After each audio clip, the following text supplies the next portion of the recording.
Hi, my rainbows. It's me, Savvy, and it's Sunday, and you know what that means? That means we're gonna do the Bible study. In real time, today is January 28th, but when this is posted, it will probably be April or May, I think, is where I'm at. But like I said, I'm posting every 2 weeks because if I posted every day, then it'd be a lot. So I'm just trying to space it out for you guys too, so you're not overwhelmed. If you're new here, hi. I make this disclaimer every time, but I just need to do it just in case. This is my Bible study that I do. I call it Basic Information Before Leaving Earth, aka Bible is what it stands for. If you do not like the Bible, do not believe in God, don't have a religion, then that's okay. Just be respectful in the comments or don't watch this video. I'm not here to change anybody's opinion. This is just my opinion and what I am learning from reading the Bible cover to cover. But again, I'm not here to change anybody's mind, and I'm also not here to judge anybody. So that is what I am posting. I'm like I said, this is interesting to me. I've never read it cover to cover, so I'm just here to say the things that I interpreted from the Bible, and it's my opinion. And yeah, and then if you're gonna comment, like I said, be respectful to everyone in the comments, and please be respectful to me because I'm here not trying to be disrespectful or disrespected. But anyways, with that being said, we're on Chronicles, so First and Second Chronicles. I guess back in the day it was one big scroll, so it wasn't two separate stories in the Bible.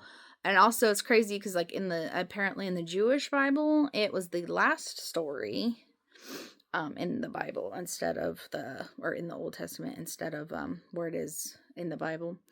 Most people skip this book because it repeats everything basically from Samuel and from Kings, and people, when they start reading it, they're like, oh wow, like this is the exact same thing, and then they just completely like throw it out. But there is a couple key differences. So it does start from Adam, from like literally all the way from Genesis, from Adam, and then it ends with the return of Israel from exile still. So like basically everything, like I said, you just heard about or read. Things were still not going well for Israel, and they're still hopeful for the how they call him, Messianic king.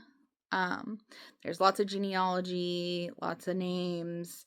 All the key characters are still the same. Talks about descendants of David, descendants from Aaron, who served in the temple. Yeah, see, like I wrote a lot down. The author leaves out the negative about David. So in Samuel, you learn the positive and negative things about David.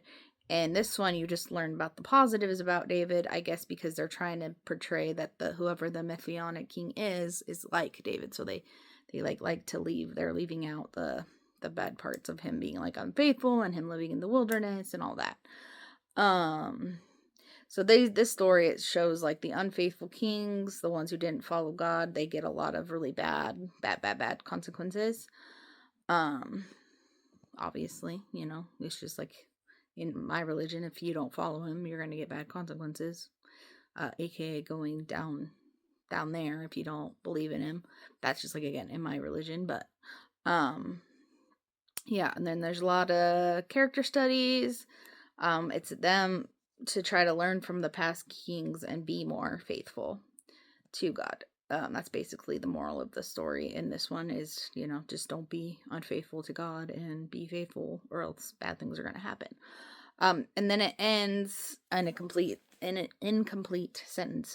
I put it down. It says, so King Cyrus said, "The Lord God of heaven has given me all the kingdoms of Judah, and all of his people may go up." And that's where it ends. So it's still setting up for the future king of Israel, but we don't know who that is going to be. It'll be somebody related to David, because that's the promise so far, but we don't know still. So yeah, that is First and Second Chronicles.